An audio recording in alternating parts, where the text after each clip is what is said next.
From fabulous Las Vegas, Nevada, this is Pod Therapy. Real people, real problems, and real therapists. If you have any questions you'd like to ask or advice you'd like to give, come on over to podtherapy.net and join the conversation. Have you ever felt like our advice was so good that it's like we're watching you? Well, we are watching you. Especially you, Pennsylvania. And now, broadcasting from Jurassic Studios, that guy is Dr. Jim Jobin. I'm Nick Tangeman. It's time for some Pod Therapy.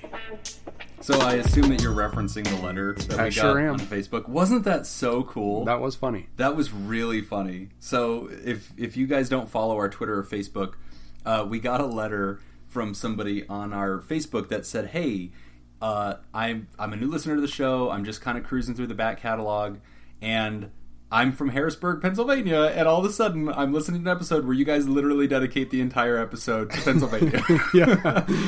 That was hilarious. And she was like, we referenced a bridge. And she was like driving over that bridge. Yeah, or like the bridge next to it or something. Yeah, she's like, I look over and I see the bridge and I'm like, oh my God, they made a podcast just for me about my life. Yeah, it's all for you, but that's hilarious. I need to go back and re-listen to that episode because I don't remember it being fun for me to listen to, but it was definitely fun to record. Yeah. I love throwing in all those Pennsylvania fun facts. Yeah, this was, I don't even remember what episode it was. I don't either. It was a long time ago, but we had done, like, the thingy that we use to record the podcast tells us generally, like, hey, people that listen to your show live in America, or they live in, this state or this town. And we went through it, and this was very early. We had a very small listener base. I think we were only at, like, 100 or 200 at the time. Per episode, and we looked it up, and it said like that in the top 10 cities that were listening to us, like 4 or 5 were in Pennsylvania. Right. We were like, how the hell did this happen? So we dedicated the whole show to visitpa.com. Yeah. And we gave Pennsylvania facts. And we follow the Pennsylvania Visitors Bureau on Twitter. Oh, yeah? And they still, to this day, have not followed us back. Wow. So if you're listening, folks from Pennsylvania, petition. Yeah, get on that. Yeah, push those it's guys just not back. Right. You know, Pod Therapy did a solid, and it's unreciprocated, Pennsylvania. You know, you're better than that. For all we've done for you. All the kind things that we have done for Pennsylvania. And it's just, I'm sick and tired of being walked on. Right.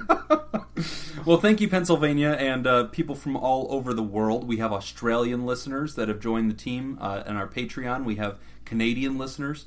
So we are an international podcast, Nick. We are. The vanguard of therapy across the world.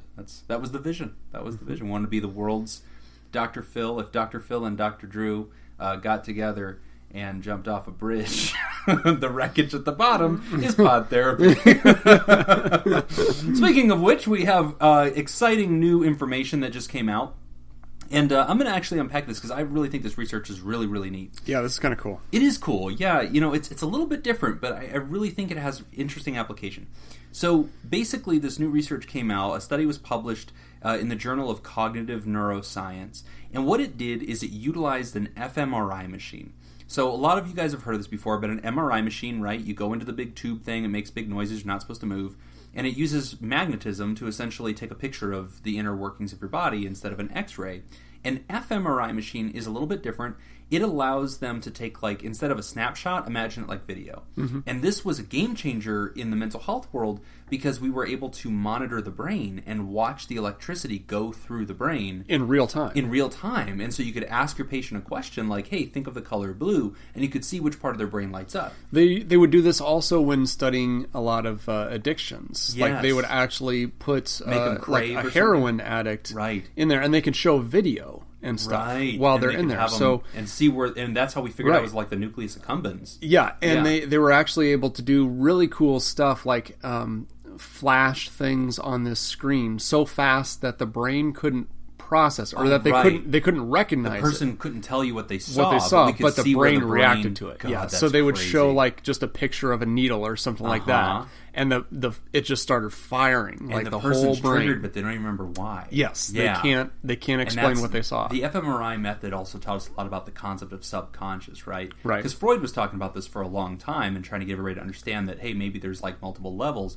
But until we had hard data from the fMRI, we didn't really know that. It also taught us about neuroplasticity neuroplasticity, that the brain changes over time based on what you do and how you train it and how you live.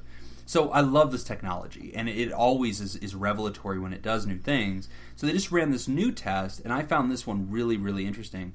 So in this new test, they observed participants telling stories in a variety of ways. So they would have people tell stories verbally, non-verbally, only using gestures, or even drawing pictures, like in the game Pictionary.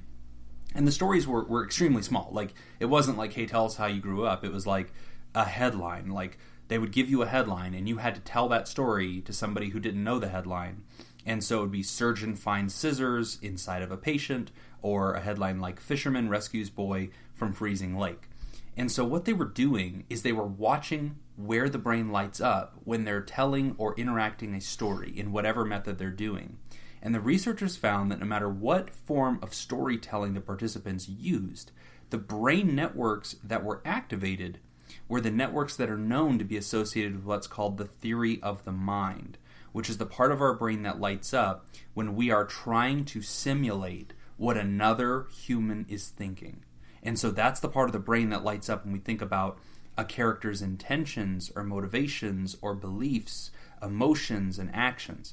So the big takeaway from this is that when we're thinking about story and we're thinking about what it means to a human to tell a story, for a long time, there was the belief that, well, what matters about a story is what happened in the story, right? The facts. But what this tells us is, no, on a biochemical level, your brain is chiefly and firstly interested in the people of the story, the protagonists and the characters of the story. It relates to them first. And that changes everything else about how it understands the story. So, if this is true, and we were to look at, like, what are some of your favorite movies, then I'm guessing that some of the favorite movies that you would identify with are not about the plot, but it's about a specific character in there that you can relate to, and that's what draws you to the movie. Or what repels you from the movie. That's what I was thinking too. Because there's one movie that I saw, like there's a movie that I think is a favorite of yours as well. Oh, Clueless? No.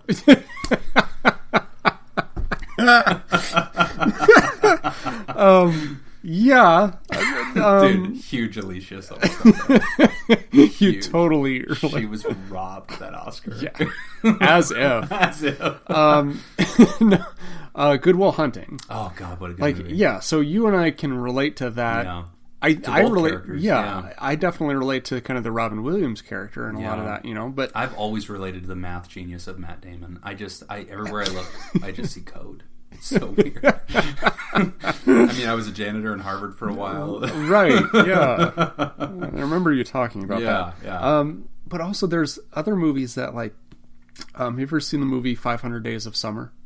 Oh, I've heard of that. No, I haven't. Oh. I watched Lady Bird, though, by the way. Oh, Lady Bird. Great movie. Good movie. Holy cow. Yeah. But you're right. So I watched that movie. Lady Bird's about a high school girl who is going through her coming of age and wants to go to college. And she wants to leave California and go somewhere else because she doesn't want to be home. But the story also involves her mother and her dad.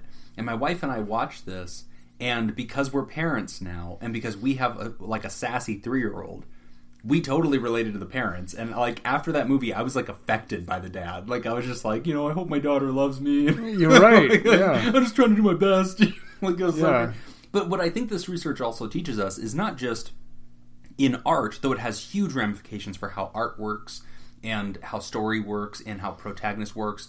And I don't know if you've ever heard of the hero's tale, which is like a formula to write all stories. It always has this arc. Oh, right. Yeah. Really cool little transcendent thing. If you haven't ever heard of this, look up the hero's journey.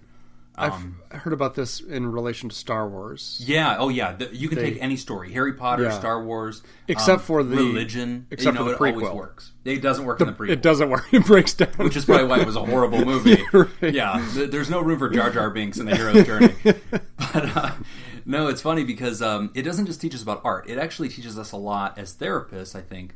Because for us, we're always interested in how to get the most gain, right? Like how to get an impact in our client, how to get them to change something. And there's an entire form of psychotherapy, which is called narrative therapy. And the fundamental premise of this approach is to say humans only know their reality through story. We have no other way to language our truth. Like, if I asked you who you are, it is impossible for you to answer that question without telling me a story about other people. Like, you will answer that question in ways that use language that only have meaning inside of a story, right? Your race is a story, your gender is a story, your nationality is a story, your age is a story, your career, who you love, what you worship. Like, all of this is inside of a narrative. Right. And so this form of therapy also says that if you want to have people change their lives, oftentimes one of the most effective ways you can do this is help them tell a different story about their lives. And if you can get them to tell a different story, which the theory calls a preferred narrative, you can actually incrementally change even the way they fundamentally think, all by having them change the story they tell. And it's a very intentional process. And I love that. It's a really cool technique. Yeah. So can you give us an example of, like, let's say you're working with somebody who is the victim of child abuse. They're an adult now, but they've had a traumatic history. How would you use, or how would you encourage your client to use narrative therapy? So what's interesting is narrative therapy is a specific view, right? It's a very specific approach that has a specific basket of skills. I use this, but it's not the primary thing I use. But what's interesting is if you line up 10 therapists and you ask them, what element of narrative therapy do you use? How do you re-narrate or use a preferred narrative or an alternate narrative to change the life story of a human so that you can fundamentally change the way they think? All 10 are going to go, none of that? I don't do any of that. But if you ask them, do you ever reframe? Yeah. I do that every single breath. Yeah, because I'm a big proponent of CBT, cognitive behavioral therapy. Mm-hmm. We've talked about this on the show multiple times, but in a way that's really, it ties in very closely to this, because it kind of goes back to that belief that there is no reality, there's only perception. Right? And so we experience the world, there's so many variables going on at the same time that it's almost like we can't process all of them. So we pick and choose certain things. Yes. And that then becomes our perception of the world, which is our narrative. Yes. So that's how we tell our story. So essentially what we're talking about then is, if you are going to reframe that, you're going to start looking at what are the other variables that you ignored or that you weren't taking into account. To the story. Yeah, let's find a way to rephrase this, reframe it, using all these other facts and variables that we previously ignored. Yeah, I love that technique. And we call it reframing. But that is essentially what narrative therapy is wanting to do, just writ large. And what this fMRI study tells us is humans are predisposed to do that. Like, the reason it is so effective is because when we hear story, no matter what it is, when we tell story, we immediately self-identify in story. That's the very first way we tell story, is through us. That's the channel we tell it, is I relate to it first, and I relate to the people in it, and then I process the concept of the story. Right. Which, as you know, coming from a psychology background, it's like, that's money. Like, that's home run kind of evidence right there. Like, that really helps. So, what we've done in the past, Nick, like an example of this is people that have trauma, right? Like, if I came to you right now and I said, hey, listen, I was victimized at a job, I was abused, maybe physically, maybe verbally, maybe emotionally, and they just chipped away at my soul until I was finally just so devastated. And you know what? I finally caved, and I lost all my confidence, and I quit, and I gave up. And I'm just here today because I'm just such a loser, and I feel so broken inside. How would you reframe that? Really kind of looking at, how did you survive all of those There things, it is. Right? There it is. Like, how, all of that made you kind of who you are. Yes. How did you overcome that? Exactly. How were you able to... Man, so many people would have given up. So many people... Yeah. How did you not crack? Yeah, and that's basically what narrative therapy wants to do, is it says, because you come in and tell a story, I am a victim. I don't have control over my life. I am picked on. I am weak. And I am scared of being victimized again. And what a narrative therapist will do is reform that story to say, my gosh, it's amazing what you have survived. Right. What you have overcome. The tools